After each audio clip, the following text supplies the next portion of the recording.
저만 그런지는 모르겠는데 아마 모든 분들이 다 그럴 것입니다. 우리는 나쁜 소식은 좀 빨리 믿고 우리 좋은 소식은 잘 믿지 못하는 경향이 있는 것 같습니다. 그러니까 아, 좀 뭐 누가 우리를 미워한다 뭐 이런 소문이 들리면은 하루 종일 막 그냥 힘들잖아요. 그렇죠?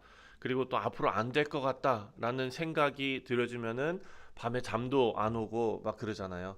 인생이 힘들 것 같고 미래가 불투명해 보이고 내 인생은 계속 그냥 이럴 것만 같고 요즘 젊은이들이 많은 그런 걱정과 불안과 미래에 대한 어떤 그런 걱정, 짐 이런 것을 가지고 사는데 그들에게 희망을 주고 싶고 소망을 주고 싶고 막 그런 마음은 있지만 그 희망과 소망을 아무리 이야기한다고 해도 잘 받아들여지지가 않습니다. 왜냐하면 자기 마음속에 있는 부정적인 생각이 너무나 크게 지배하기 때문입니다.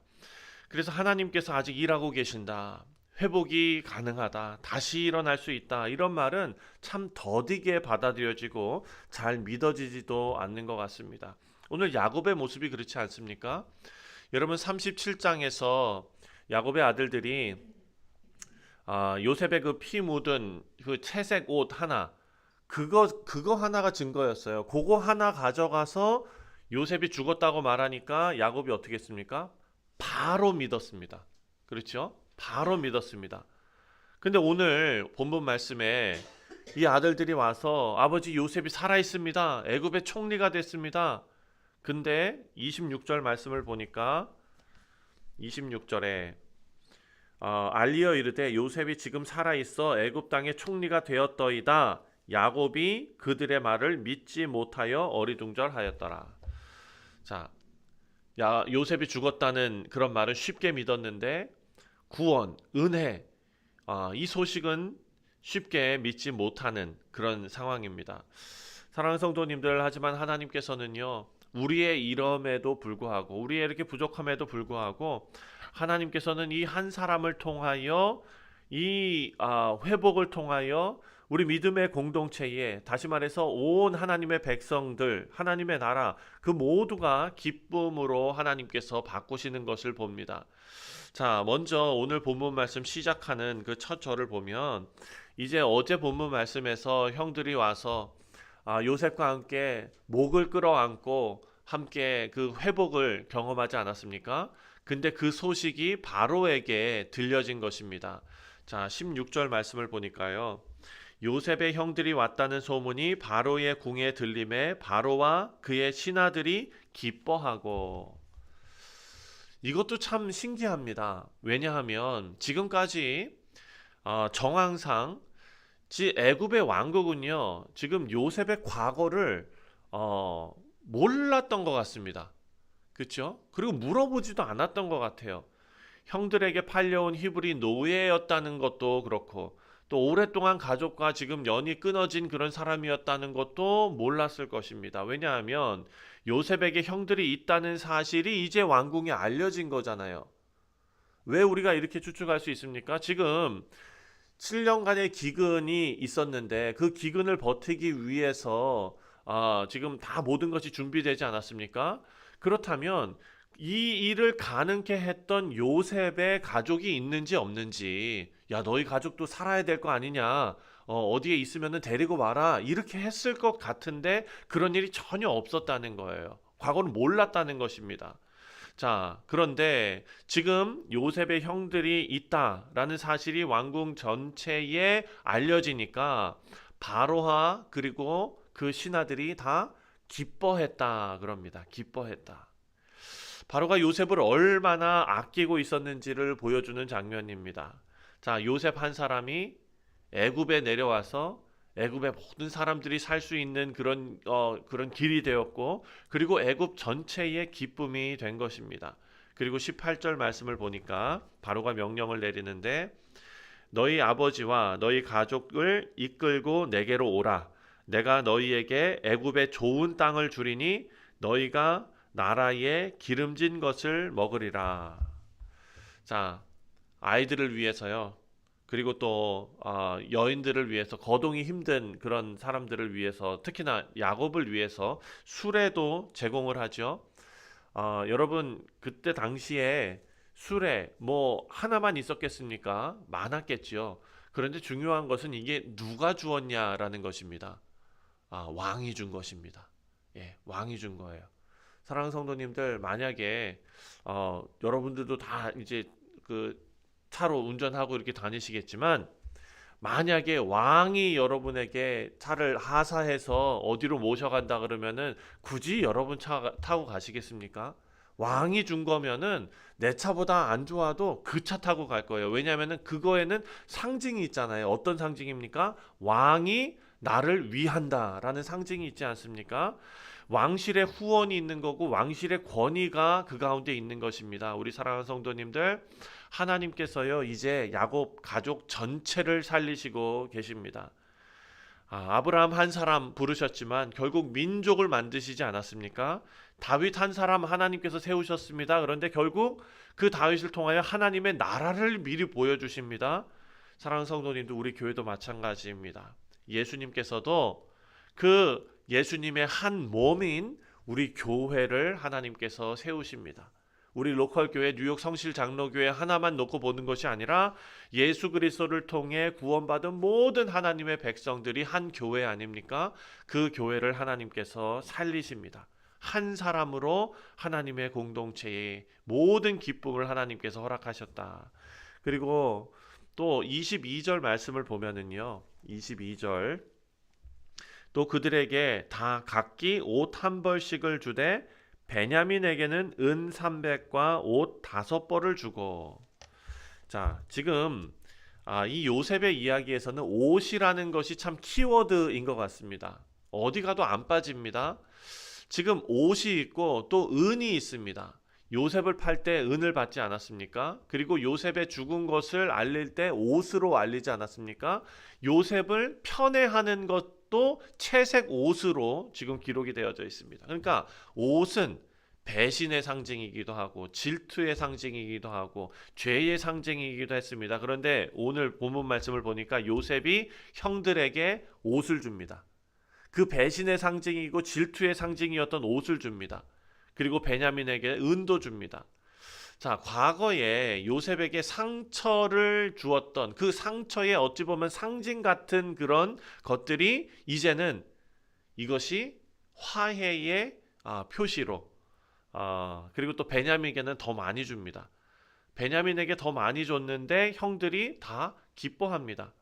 또 편애한다고 뭐라고 하지 않습니다. 왜 그렇습니까? 왜냐하면 형제들이 다 변했기 때문입니다. 44장에 유다는 베냐민 대신 자기가 종이 되겠다라고 말합니다. 동생을 팔았던 사람이 이제는 동생을 대신해서 자기 인생을 다 내어줄 수 있는 자리까지 간 것 아닙니까? 우리 사랑하는 성도님들, 예전에 우리 이게 맞는 일인지는 모르겠는데 청년부 그 지체들을 보면은요, 교회 안에서 이렇게 서로 사귀다가 또 한 번 이렇게 서로 교제했다고 다 결혼에 이릅니까? 그렇지 않잖아요. 또 헤어지고 그러다 보면은 또 이분이 둘이 같이 주일에 예배 드린다는 게 얼마나 힘든지 모릅니다. 예. 그러니까 어떤 교회에서는 어떻게 하냐면, 너네 둘이 같이 예배 드리는 게 너무 힘들고 그 불편함이 우리가 다 너무 힘드니까 신앙 좋은 사람이 다른 교회 가라. 신앙이 안 좋은 사람이 가면 교회 안 다닐 수 있으니까 신앙 좋은 사람이 다른 교회 가라. 이런 교회도 있었대요. 예. 내 사랑하는 성도님들, 불편한 관계 속에서 신앙생활하는 그런 경우도 분명히 있습니다. 내 사랑하는 성도님, 오늘 본문 말씀을 보면은요, 나중에 우리가 저 천국에서 다 만날 것 아닙니까? 그때도 불편한 마음이 있을까? 한번 생각해 보세요. 지금 그냥 같이 이렇게 신앙생활 하는데 조금 좀 가끔씩 그냥 불편함이 좀 생각나지만 그래도 같이 이렇게 지내는 정도의 수준이 아니라는 것입니다. 이것은 완전한 회복과 완전한 사랑과 그냥 정말 너무 보고 싶고 너무 사랑하고 이런 관계로 우리가 하나님 앞에 다 함께 서고 또 하나님 안에서 다 같이 교제하며 하나님 예배하며 살아가는 날이 올 줄 믿습니다.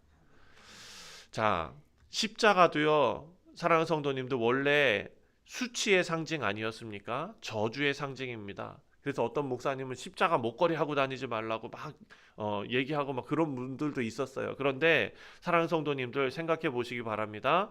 그 십자가의 상징이 무엇입니까? 바로 그 수치의 자리가 구원의 자리로 바뀌었다라는 것입니다.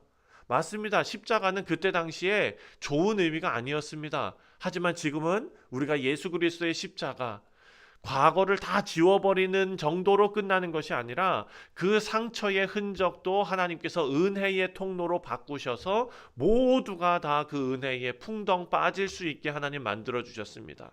오늘 우리가 말씀 전에 부른 찬송을 한번 생각해 보시기 바랍니다. 은혜의 바다를 생각해야 합니다. 우리는 그것을 생각하기에 참 좋은 위치에 살고 있습니다.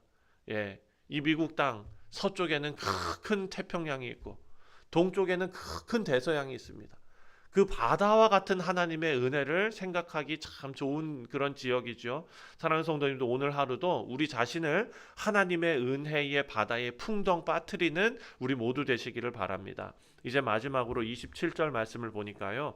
그 은혜에 빠졌는데 27절 하나님께서 그 사랑하는 아들 요셉을 이렇게 살리시고 이렇게 지켜보호하시고 총리에 이르게 하시고 또 구원을 베풀게 하시는 그 하나님의 은혜를 이제 보았지요. 27절 그들이 또 요셉에게 자기들에게 부탁한 모든 말로 그에게 말하매 그들의 아버지 야곱은 요셉이 자기를 태우려고 보낸 수레를 보고서야 기운이 소생한지라. 자, 야곱이 기뻐하였더라가 아니에요. 여기 보니까 기운이 소생했다. 다시 말해서 영이 살아났다. 야곱은요 요셉 잃은 후에 오랫동안 진짜 죽은 사람처럼 살았던 것입니다.